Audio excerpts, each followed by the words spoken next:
Well, hi there. We're getting you top reactions from big FIIs right here from Singapore. And I have with me a very special guest reacting to the budget, none other than Mr. Sukumar Rajah, who's the MD and CIO Asian Equities at Franklin Templeton. He oversees in his capacity as MD and CIO Asian Equities $7.5 billion worth of assets. Sukumar, it's great to have you on the show. Thanks very much for taking out the time to speak with us. Your initial assessment of the budget and what came out today? I think overall it is positive. First of all, there are no negative surprises. The market was afraid about, some capital gains tax or, some other form of tax being imposed. So we didn't see any of those negatives. And they kept to the promise of, the 3.5% deficit target. Mm-hmm. Was that a surprise? No. I think it looked like they were going to keep to that. Mm-hmm. Because I think it's important to get rates down. Mm-hmm. And I think to get the rates down, I think the inflation has to be under control. Mm-hmm. And I think it's very good that they did that. Mm-hmm. So apart from that, there's a lot of trust on rural India, I think, which is very key as well. Mm-hmm. Because there has to be a feel-good factor. Without the feel-good factor, it's very difficult for the consumption demand to improve. And I think the politics also gets very messy when, a large portion of the population is not feeling good. So I think with the, increase in the expenditure in rural India, I think there's going to be a better feel-good factor. And also we can insulate by spending more on irrigation. I think there can be some insulation to the monsoon deficits which happen very frequently. Sure. There's more spending on infrastructure, which is very good. Mm-hmm. So overall, it's very good. So the only gray area is we don't know the fine print. So they have assumed certain, increase in revenues. We don't know where it is coming from. Do you think that a revenue growth projection of 14% growth for FY17 is a bit ambitious, given how they undershot on tax revenues this year? Right. So I think key is going to be what is the nominal GDP growth going to be. Mm-hmm. So we are projecting 11%. Right. But if you look at last year, the nominal GDP growth was very similar to the real GDP growth. Mm-hmm. So while the CPI inflation was 5%, mm-hmm. and the GDP deflator was near zero. Yeah. So we don't know what it is going to be there. If the GDP deflator is going to be lower, mm-hmm. then I think it is possible, even after achieving about 7% real GDP growth, mm-hmm. they could undershoot on nominal GDP growth. And if they undershoot on nominal GDP growth, mm-hmm. then I think, the revenue growth for the corporate sector would be lower. Mm-hmm. So indirect taxes and direct taxes might be affected.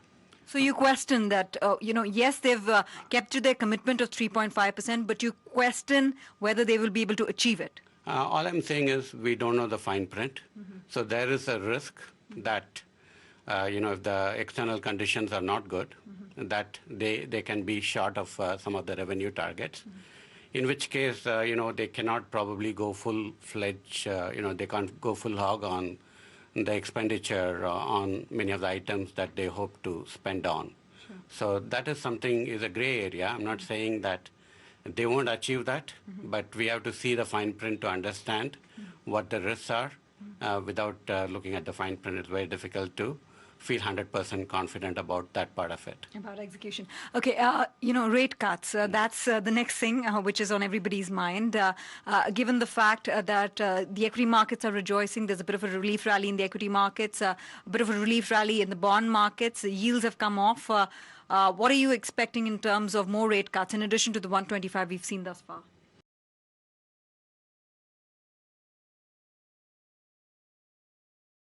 Under control. I think Rajan has made it very clear that he's going to be data dependent. He wants to see the inflation come to much lower levels. If we see that happening, I think there can be substantial rate cuts. If we don't see that happening, then I think the rate cuts can be a little lower. But what is your expectation on the rate cycle? When you're saying substantial rate cuts, more than 50? Yes, I think more than 50 is a possibility if inflation comes under control very fast. And Rajan has confidence that the government is going to stick to the actual deficit will be close to what they're projecting. How much do you think would suffice? I mean, if you're saying more than 50, are you saying 75 basis points or even 100 over the course of the next 12 months? I think it's not ruled out. I wouldn't say it's the base case that we'll have a 100 basis point cut. But if the global situation continues to be deflationary, commodity prices continue to be pretty low, the government is sticking to the deficit targets. We don't see any big spike in food inflation. Then it's a possibility. So but would that do the trick, Sukumar? Do you think that, because a large part of the problem has been transmission, and given the state of the banks right now, credit growth being at 11% from 19% in FY12, do you think that can do the trick in terms of trickling down to the bottom and generating the kind of growth one wants to see, and also improving, investment, private investment, improving for that matter, utilization levels for manufacturing, for the manufacturing sector? That alone is not going to do the trick. Even 100 basis points, you think? Not even 100 basis points. Because if you look at why companies are not investing, there are varieties of problems. There are some companies which are highly leveraged. So first they have to repay debt before they can start borrowing again. Then there are many industries where there's overcapacity. So there's no need to invest. And then there are a lot of infrastructure areas where I think it's not so rate sensitive, but regulation sensitive, politics sensitive. It's not just the central government politics. There's also state government politics. Yeah, absolutely. So I think this is going to give some tailwind, but this is, the rate cut itself is not going to be, something which will change the investment scenario overnight, within a 1-year time frame. But it will definitely help to some extent. So you're saying 100 basis points rate cut also doesn't guarantee a pickup in growth numbers as much as one expects. There needs to be enough push from the government side in terms of fiscal measures coming in, more investment from fiscal and regulatory and reform. I think all have to go hand in hand for, I think, sustained pickup in the growth numbers. So you are also going to be waiting and watching out for how things shape up in terms of achieving that nominal growth of 11% over the course of the year? So our investment strategy is not dependent on, they achieving 11% growth. But it is dependent on earnings growth, right? Not necessarily in the short term. So basically, if you're buying a company, next year's earnings is probably, if you're buying a growth company, then next year's earnings is less than 5% of the intrinsic value. So even if they miss that by 10%, it's going to make a difference of 0.5% on the intrinsic value as we calculate. So that's not the most important thing from my point of view. I think it's more from a market point of view or sentiment point of view. I think it's going to be more important. I think the 1-year performance of the market, to some extent, I think is going to depend on the visible pickup in earnings growth, and to some extent, growth is going to help. But more than growth, margins are going to be the key. For example, if there's going to be a 1% increase in revenue growth, it's going to lead to 1% higher earnings growth if margins are equal. But if 5% margin becomes 6% margin, there's going to be a 20% increase in growth. Yes. So the earnings is much more sensitive to margins. And margins are disappointed big time because of a variety of factors. One is the provisions that the banks have made. The globally sensitive industries have seen their growth being low, their capacity utilizations being pretty low, their pricing pressure. Sure. And then, of course, local demand also has not been strong, so there's been some capacity utilization problems, even in the local industries. So because of all these reasons, I think there's been tremendous margin pressure, and that's the biggest factor affecting the earnings trajectory. We need to see an improvement in margins for getting the biggest upgrade on earnings. I believe we are close to the bottom, but it's very difficult to say where exactly we are. Perhaps the first quarter of FY17 you think can show signs of a pickup? Anytime now, I think we should start seeing a pickup. But you think the worst is behind in terms of the earnings cycle? From purely domestic factors point of view, I think so. But of course, the global issues are very difficult to predict, especially China. I think there's a lot of challenges that they are facing from a short-term point of view. So how all those things will play out in terms of global demand, global sentiment, is difficult to predict. The bank recap plan, again, it undershot the broad expectations of the market. But, if you read between the lines, their commitment still holds. They want to fix the problem with the PSU banks. Does that reassure you as an investor? And would you look at buying PSU banks at these levels? Because at some point in time, if their commitment is there to clean up the mess, then there is value in these banks and they're ultra cheap. So, we have been underweight PSU banks for many years. Yes. And even before the asset quality issues became very acute. There are two long-term challenges that they face. They are losing market share continuously because their service quality and what they deliver to the customers is inferior to what the private sector banks can offer. And then they have a top management problem. They cannot attract talent in the top management, and for that, compensation and government policies are important. We are seeing some improvement, but we need to make much more improvement to gain the confidence that they can be as competitive as the private sector banks. So far, what has happened is a move in the right direction, but in terms of how far they're gone, I think not even 25% of the distance they need, of the total distance they need to travel to make them competitive. And in terms of market sentiment, the fact that long-term capital gains tax was not talked about, is that a big relief? Yes, there's been some tweaking on the dividend distribution tax, dividend tax essentially, but not so much in terms of really rocking the boat in terms for market sentiment essentially. Yes, I think that's a big relief. I think they manage expectations well. That's true. That's true. So put the fear in and ensure that those fears don't materialize. Enough for you to actually increase allocations to India? We are overweight in some of the regional products. So within the region, we are very confident about, or much more confident about, the prospects of India. It's both on a bottom-up consideration as well as on a top-down consideration. So we are overweight. For us to put more money in, we have to see flows coming into our funds. Okay. And for that, the global confidence has to improve.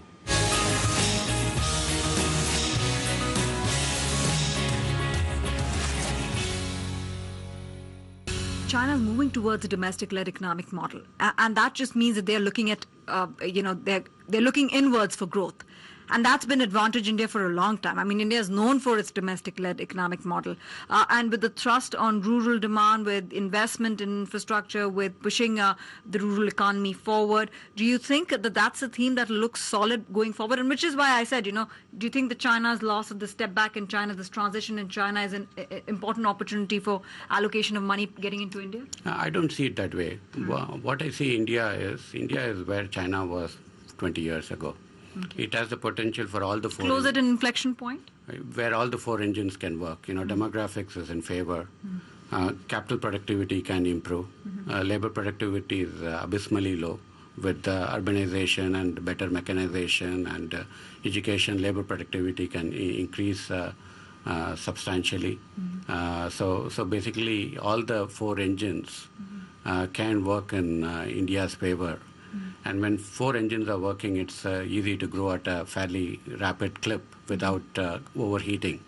So I think India to grow fast, I think there's an opportunity.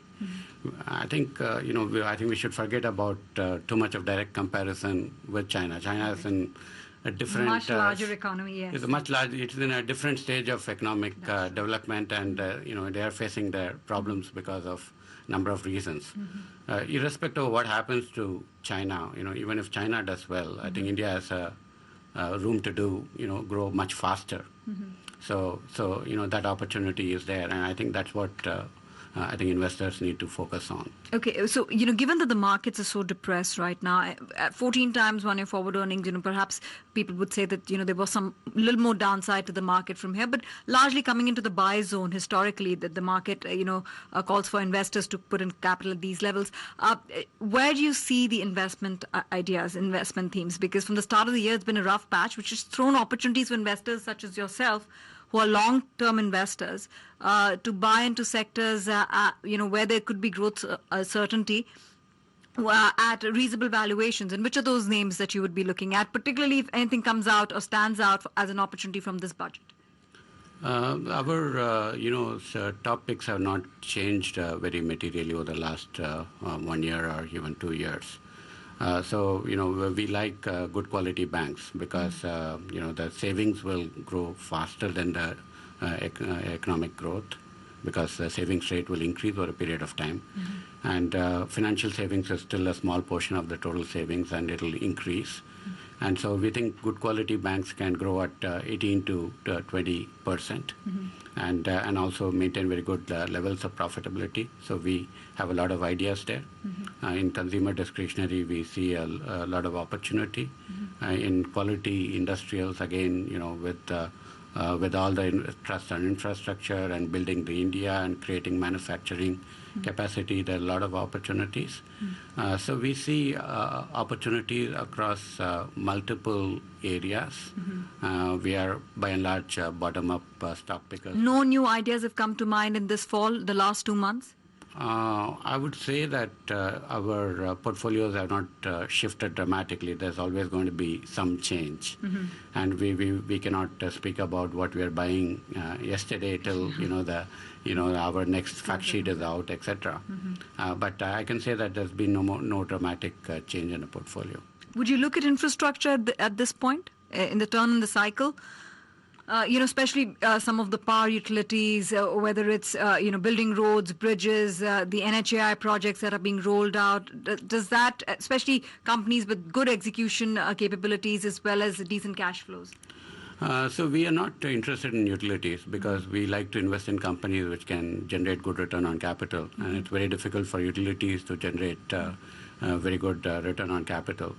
But we like to invest in companies which are providing the services, providing the equipment, etc. Because they're depending on the differentiation they have in their services and equipment. They can generate good levels of profitability and return on capital. So those are the type of companies we focus on from. These are the ways to play the infrastructure. The export theme, IT, pharma, they hold ground? IT sector, I think they'll continue to grow, but the growth will taper down. So as long as we budget for lower growth and put that in our valuation, I think it's still a very attractive sector. I think the businesses are sound. Same case with pharmaceuticals. I think the U.S. generics market, I think the growth opportunities will be lower. They have to move up the value chain to find growth. As long as those are built into our assumptions when we are valuing the stocks, then I think they're good. Okay, Sukumar, as we wind down this interview, just getting the global angle into the picture as well, because the sell-off in India started with the globe. Jan was a tough month for global markets. How are you looking at the global picture? Two key triggers. One is the China slowdown, which is also, extending out to that argument is what's happening with the crude market, commodities largely being depressed and the crude market being depressed. And the second angle, which now everybody is going to be focusing on, is the Fed dot plot, right? What do they do with rates? Have they been too ambitious with anticipating the rate hikes for this year? How does all of that tie into India's position within emerging markets? Do you think that if there is pressure of outflows from across emerging markets, that no matter a decent budget, India will also come under pressure? Or do you think that on a relative basis, given the growth fundamentals, India can still hold on? The rupee has thus far, but it's cracked now. But do you think that can be a bit of a defensive trade in this volatile world? India can survive a low growth global environment. Yes, our growth will be lower, but it's not a major issue. But of course, if there's going to be a major challenge one of the big economies faces, and there's going to be some sort of a crisis, which we still think is a low probability event, then obviously, India suffers as well. But so far, my expectation is that, all economies, including China, must be able to sort of avoid a crisis. Because you have said that India is not just a brick in the wall. Right. Yeah, I think it's a resilient economy, I would say that. But, no amount of resilience totally insulates India from, some big global event happening. But we think that chances of something like that happening is very, very low at this point. Investors were expecting this budget to be one opportunity that the government would take to make bold measures and signal to the world that they mean business. Have they made the most of this opportunity? Yes, I think they made a strong move in that direction to signal that they're very serious about business. Actually, the external perception is less of a challenge for the government than the internal perception. So I think outside, the intent of the government has been generally viewed positively, from what I gather from meeting a lot of people in various parts of the world. But I think, but when I go to India, I don't see the same amount of optimism. So there's more of an internal confidence issue than an external. Markets are at pre-Modi levels. Tough to say, because the markets, before the polls were suggesting that he'll come to power were at a substantially lower level. So it's very difficult to make that a statement that it's gone to that level of pessimism. Well, from election day, that's the broad benchmark that we are following in India. But also we have to note that the global environment has worsened, and even within India, the Indian corporates have not delivered, and the banking loan problem has been much bigger than what was expected earlier, which nothing to do with the government. So I think trying to just look at the level of the market and say that nothing has happened is becoming too pessimistic. I think there has been progress, and hopefully there'll be much more progress than what we have seen in the last one. So your conviction holds? Yes, absolutely. All right, Sukumar. Thanks very much for taking out the time to speak with us. Really appreciate your views right here from Singapore. Thank you. Well, that's it. You heard it. Sukumar is still bullish on the Indian economy, and he believes that this has been a balanced budget. With that, we wrap up this edition of the FII View from Singapore. Thanks very much for watching the show.